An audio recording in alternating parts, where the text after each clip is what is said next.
Hello my dear students and all other viewers, welcome to my YouTube channel. मैं हूँ Ravi Reddy, the lecture of mathematics. ये lecture class 9th के लिए है। Number system पे अब तक हमने 4 वीडियोस पोस्ट कर चुका हूँ मैं। इसमें 2 कंस्ट्रक्शन बेस्ड था। कुछ स्टूडेंट्स की क्वेरी आई है, कुछ डिफ़िकल्टीज फील कर रहे हैं। बेटे इसको कंस्ट्रक्शन से करना है, ठीक है। मैं इसे दोबारा अच्छी तरह से क्लासरूम में भी कराऊंगा और 1-2 वीडियो और भी बताऊंगा इसमें, जिसमें और आप बेहतर सीख पाएंगे। मेरे पास इस समय कंस्ट्रक्शन की जो बड़ी कंस्ट्रक्शन होती है टीचरों के लिए, वो अभी अवेलेबल नहीं है लॉकडाउन की वजह से। मैं तब बेहतर और बेहतरीन कर दूंगा। हालांकि काफ़ी बच्चों के मैसेज आए, उन्होंने समझ लिया इस चीज़ को। चलिए हम आगे बढ़ते हैं इस वीडियो को।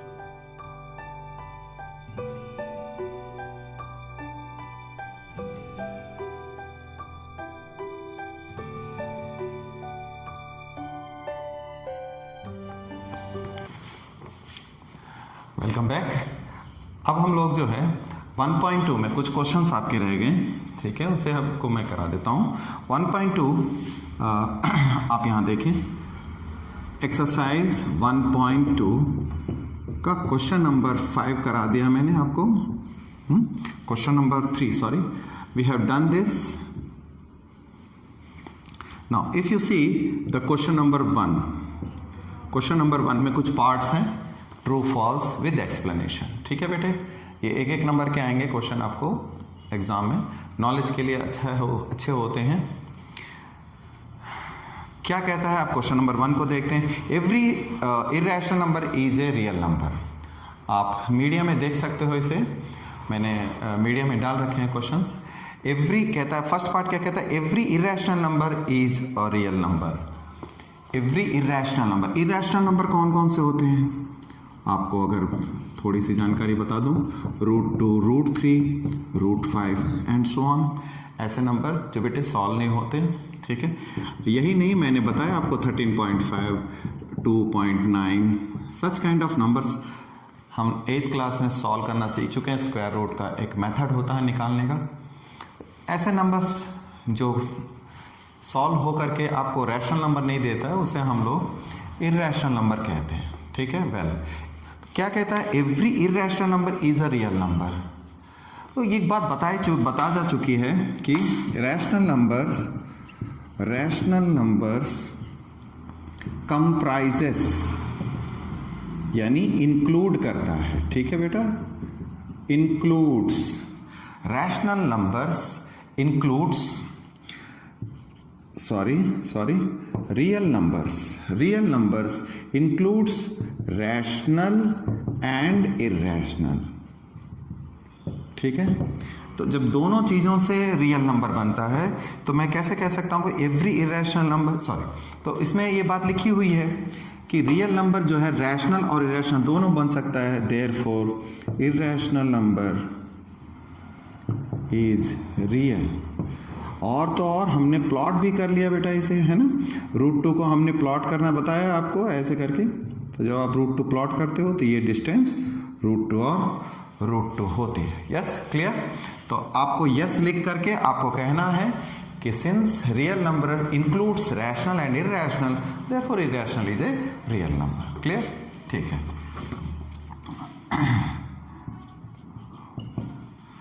तो अब आपके पास सेकंड पार्ट है। सेकंड पार्ट क्या कहता है, every point on the number line is of the form √m। आप मीडिया में देख सकते हो, where m is a natural number. Every point on the number line, बेटे नंबर लाइन में देखिए बहुत सारे पॉइंट होते हैं ना, 1, 2, 3। मैंने कहा इसके बीच में भी कई सारे रैशनल और इरेशनल नंबर इनके बीच होते हैं, ठीक है ना। इंटीजर्स के बीच कई सारे इरेशनल और रैशनल नंबर होते हैं। इसी तरह ये -1, -2, -3 ये सारे नंबर्स हैं। आपको ये पता है कि आप √m कहता है हर रियल नंबर को every point on the number line. Every point on number line means आपको पहले ये बता दें, every point on number line का मतलब हो गया real numbers. All real numbers, ठीक है, सारे रियल नंबर को हम नंबर लाइन कहते हैं। तो सारे रियल नंबर है बेटे, रियल नंबर में पॉजिटिव एंड नेगेटिव नंबर दोनों होते हैं, positive and negative number. We know root में जब कभी भी आएगा ओनली पॉजिटिव नंबर्स होते हैं, ठीक है। रूट m को हम जब सॉल्व करते हैं तो केवल पॉजिटिव नंबर्स दिए जाता है। आप अगली क्लासेस में यानी बड़ी क्लासेस में देखते हो रूट में कभी कभी हम नेगेटिव को भी इस्तेमाल करते हैं, बट आपके क्लास की कंसर्निंग बता दूं मैं कि रूट को सॉल्व करने पे केवल पॉजिटिव वैल्यूज लिख सकते हैं। तो देयरफॉर कह सकते हो, देयरफॉर नेगेटिव नंबर्स, ठीक है, on number line cannot be expressed, आप लिखना इस बात को इस तरह से बेटा, expressed as root M, therefore it is false, ठीक है, इट इज फॉल्स, ये फॉल्स स्टेटमेंट है। दूसरे के बाद आप थर्ड को आप देखना बेटा, थर्ड को हम कैसे लिख सकते हैं, every real number is irrational number, every real number, ये भी यही चीज है। आप जैसे देखिए इसमें जो बात लिखी हुई है उसी चीज को आपको नंबर लाइन हटा के केवल रियल नंबर कह दिया, every real number is irrational number, false, every real number is not irrational as negative real number, आप वही बात लिखना, negative real number can not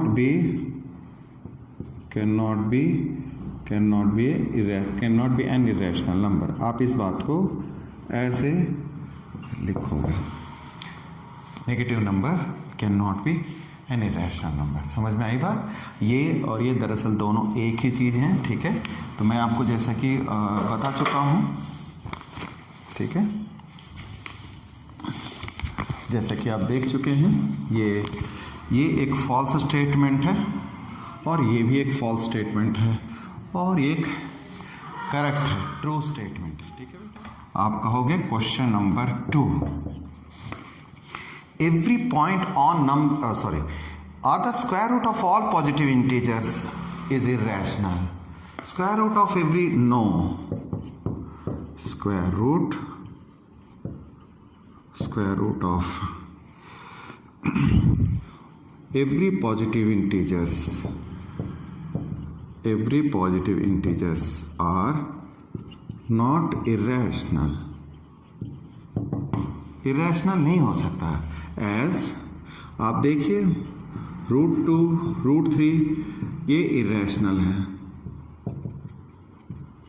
okay, but √4 यही नहीं, √3, √5, √6, अगर मैं कहता हूँ पॉजिटिव इंटीजर्स कहा उसने, √7, √8 आर इरेशनल बेटे, जबकि बट √1 1, √4 2, √5 √9 जो है वो 3, हम इसे 1 by 1, 2 by 1, इसे 3 by इस लिख सकते हैं।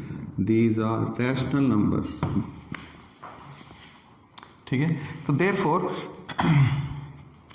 तो give an example which is a rational number. Sir the example हमने दे दिया, ये ऐसे बहुत सारे नंबर्स हैं एंड सो मेनी, ठीक है, एंड सो मेनी, बहुत सारे नंबर ऐसे हो सकते हैं, ठीक है। एक्सरसाइज पूरी हुई, अगले एक्सरसाइज में चलते हैं हम लोग।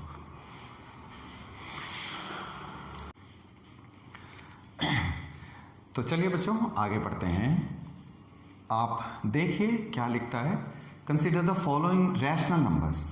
आप जानते हैं रैशनल नंबर कौन से होते हैं, जो P by Q के फॉर्म में लिखे जाते हैं, जो P by Q के फॉर्म में, जहां Q जो है वो 0 नहीं होता उसे रैशनल नंबर कहते हैं। क्लियर, ठीक है। आइए पहले मैं इनको इन रैशनल नंबर से को एक्चुअल डिवीजन करके दिखाता हूँ, ठीक है। एक्चुअल डिवीजन जानते हैं, बिल्कुल बच्चों वाली बात है, लेकिन हम जो कॉन्सेप्ट सीख रहे हैं वो इन्हीं बच्चों जैसे चीज़ों से आगे बढ़ेगी। जैसे चलिए 7/3 को मैं डिवाइड करके दिखाता हूँ आपको, ठीक है। 7/3, 7 2s are 6, 6 को हमने डिवाइड किया बेटा, ये आया 1, 1 अब और फर्दर डिवीजन नहीं होगा, ये रिमाइंडर है ये, ठीक है। रिमाइंडर को अगर हम आगे कैरी करते हैं, ठीक है, तो डेसिमल करना होगा। डेसिमल में हम 0 कैरी करेंगे, 3 3 9, फिर 1 आ गया, ठीक है। 1 के बाद फिर हम डेसिमल चूँकि लगा चुका हूँ मैं, एक और 0 प्रोड्यूस होगा, फिर 3, फिर डेसिमल लगाया हमने, डेसिमल लगा हुआ है, we are getting again 3 and then 1, फिर हमने 0, फिर 3 से डिवाइड करेंगे, 3 से क्वोशेंट है 9 और ये 1।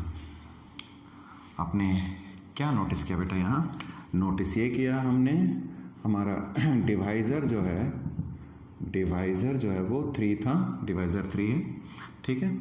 आपका रिमाइंडर क्या आ रहा था? रिमाइंडर जो है आप देखिए, रिमाइंडर कभी एक बार 1 आया, फिर अगली बार फिर 1 आया बेटा, फिर रिमाइंडर 1 आया, इस तरह से 1 1 रिमाइंडर आया। अच्छा, कोशेंट में आपको नोटिस करनी है, कोशेंट किसे कहते हैं हम लोग? कोशेंट में सबसे पहले 2 आया, फिर डेसिमल, ठीक है, मैं ऐसे लिखूंगा, फिर आप देख रहे हो 3, फिर 3 ऐसे, ठीक है। जो चीज़ मुझे पढ़ानी है वो मैं आपको अभी इसी तरह से करके दिखाने वाला हूँ। चलिए अगली डिवीजन करेंगे, ठीक है। 13/6, ओके। 13/6 को हम सॉल्व करने वाले हैं। 6 को डिवाइड करेंगे, क्या मिलता है? 13 2 6 2 12, आपको रिमाइंडर आया 1, और डेसिमल पुट करेंगे बच्चे 0, 6 1 6, देन व्हाट? इट इज 4, ठीक है। ये 4 देखा आपने, डेसिमल डाल चुका हूं मैं, 0 डालेंगे। 6 के बाद 6 6 36 आया, ओके, देन 4 रिमाइंडर है बेटे, फिर हम डेसिमल डाल चुके हैं इसलिए 0, 6 6 36, फिर ये 1, ये 4 रिमाइंडर है, अगेन 0, फिर हम 6 टाइम्स लेंगे 36 एंड सो ऑन। बोलने वाली बात क्या है, बताने वाली बात क्या है बेटा? यहाँ डिवाइजर जो है वो 6 है, ओके, और आपका जो रिमाइंडर है, रिमाइंडर जो है वो फर्स्ट टाइम में 1 आया, ठीक है, रिमाइंडर 1 था, फिर reminder 4 and then 4 and continue, इस तरह से रिमाइंडर है। कोशेंट भी देखिए आप, कोशेंट देख सकते हो 2, फिर डेसिमल है ना, D स्टैंड्स फॉर डेसिमल, ठीक है, और फिर आप देख रहे हो 6 6 एंड 6 कैरी ऑन। देखा आपने? रिपीट करते हैं डेसिमल, कोशेंट में जो वैल्यूज आती हैं वो रिपीट करते हैं, ठीक। आइए एक और डेसिमल बताता हूँ, फिर एक और डिवीजन बताएंगे। 7/8, 7/8 को यदि मैं डिवाइड करता हूँ बेटा,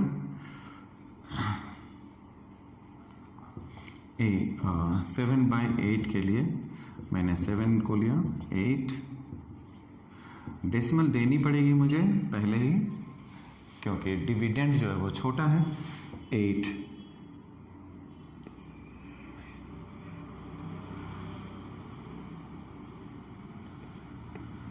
8 8s are 64, well we got 6 here, ठीक है।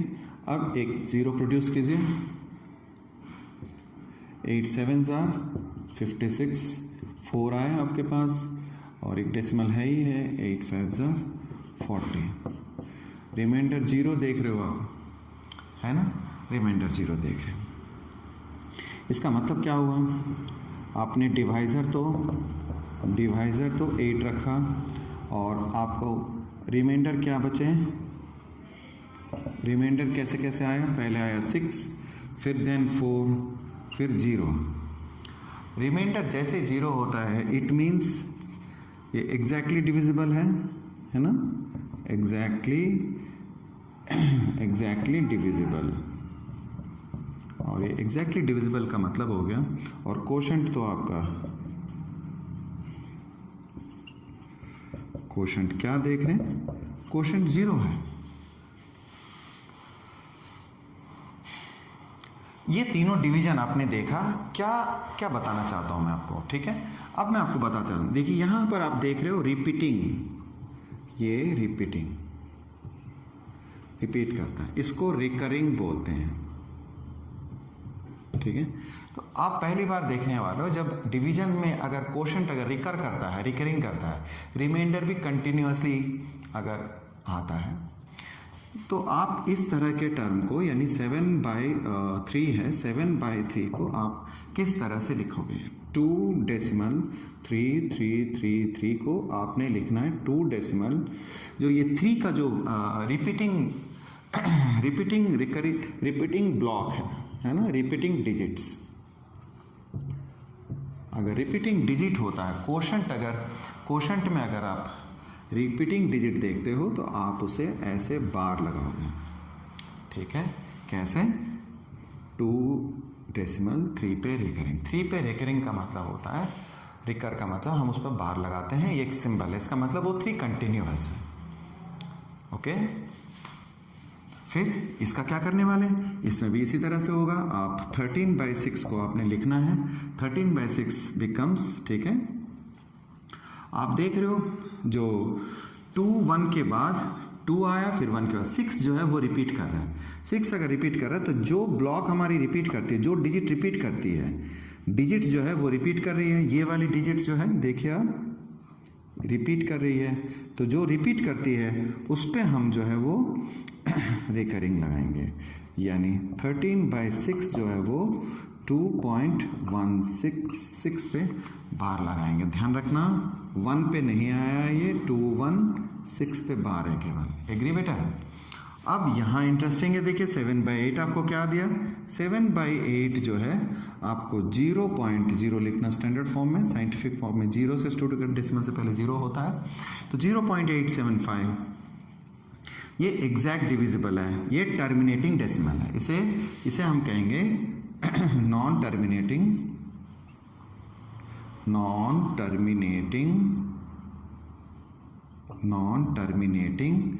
रिपीटिंग डेसिमल्स, ठीक है बेटा। ये स्टेटमेंट है नॉन टर्मिनेटिंग रिपीटिंग डेसिमल, इसे भी इसी तरह से कहेंगे कि नॉन टर्मिनेटिंग रिपीटिंग डेसिमल्स, ठीक, नॉन टर्मिनेटिंग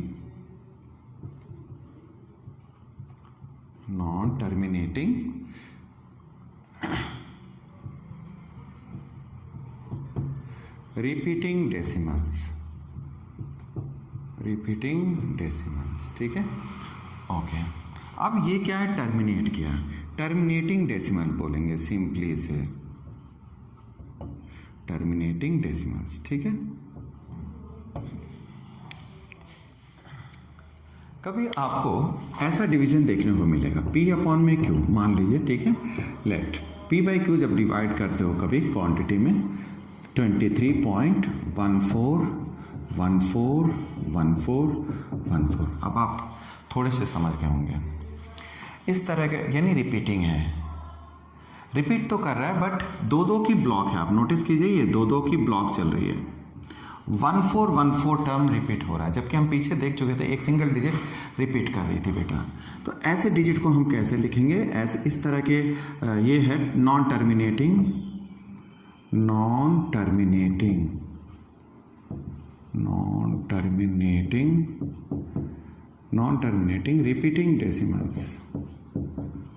रिपीटिंग डेसिमल्स है ना, नॉन टर्मिनेटिंग रिपीटिंग डेसिमल्स है। तो इसे हम ध्यान रखना कैसे लिखेंगे, 14 पूरे पे ब्लॉक लगाना बेटा, 23.14 पे बार लगेगी, ठीक है। इसी तरह से P/Q is equals to, suppose करो 4.713 ऐसे करके ये टर्म रिपीट कर रही है। देखें रिपीटिंग ब्लॉक, यहाँ पर क्या है, इनको रिपीटिंग ब्लॉक जो है वो रिपीटिंग ब्लॉक ऑफ डिजिट ऐसे समझते हैं इसे, रिपीटिंग ब्लॉक ऑफ डिजिट जो है वो 713 है, यहाँ 14 था, रिपीटिंग ब्लॉक ऑफ डिजिट जो है वो 713 है, तो इसलिए 4.713 पे हम बार लगाएंगे।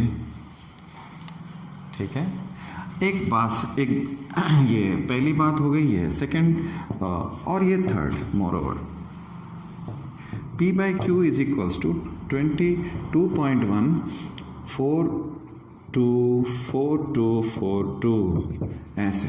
तब रिपीटिंग ब्लॉक ऑफ डिजिट कौन से हुए बेटे? 42 जो है वो रिपीट कर रहा है, तो आप इसे क्या कहेंगे? 2.1 लिख करके 42 पे केवल बार लगाएंगे, है ना? आपको समझ में आ गई होगी बात, समझते हैं। ठीक है, अब एक डिवीजन अच्छे से देखिए। 1/7 को मैं डिवाइड करके दिखाना चाहता हूँ। ये काफ़ी इंटरेस्टिंग डिवीजन है। आप देखिए 1/7 को हम डिवाइड करके क्या हासिल करेंगे। जब 1 को आप डिवाइड करते हो 7 से, डिविडेंड छोटा है, डेसिमल पहले ही ले लेना मुझे। डेसिमल में मैंने 0 डाल दिया। ओके, 7 1 7 बेटा, आपको मिला 3। फिर डेसिमल है हमारे पास 0, 7 4 28, वेल 2 मिला आपको, एक 0 हासिल हुआ। 7 2 14, 6 देन 0, 7 8 56। अब क्या देखा आपने? 4 देन 0, 7 2 14, 6 आ गया 0, 4 0। नाउ 7 5 35। अब इसके बाद 5 रखा हमने। 5 के बाद फिर हम 0 कैरी करेंगे। 7 7 49, 1 अपेयर हुआ। हमने 1 से शुरू किया था, 1 अपेयर हुआ। पहली बार है, एक बार और डिवीजन करके देखते हैं। We will continue the division. 0 7 1 7, 7 1 7। ठीक है, मैं यहाँ 7 1 7, ठीक है। 3 यहाँ आया हमें, यानी 1 था, हमने डिवीजन किया, 3 रिमाइंडर आया, 3 दोबारा है। देखिए आप 0 7 4 28। कितना है हमारे पास? 2 रिमाइंडर है, तो हम यहाँ 2 लिख लेते हैं। 2 0, ठीक है। वी कैरी 7 से 7 2 देखते हो, 3 के बाद फिर 2 आया, 14 6, यानी कोशेंट मेरा यहाँ 2 बना। अब यहाँ 0 लिखता हूँ। 7 5 7 8 56, देन 4, और फिर इसके बाद 0 डालेंगे। 7 5 35, फिर 5 के बाद फिर 0, 7 7 49, देन अपेयर 1। तो ये रिपीट कर रहा है, इस तरह से ये रिपीट करेगा। आपने क्या देखा? 2 के बाद 8 5 और 7, and this process is go on. आप नोटिस कीजिए बेटे, नोटिस कीजिए, देखिए पूरी डिजिट जो है 142857 और फिर 142857। तो मैंने अभी आपको बताया जो डिजिट्स रिपीट करते हैं उतने पर बार लगाना है उस पूरी डिजिट को। यानी आप यहाँ पर लिखोगे, ठीक है, इन कोशेंट रिपीटिंग ब्लॉक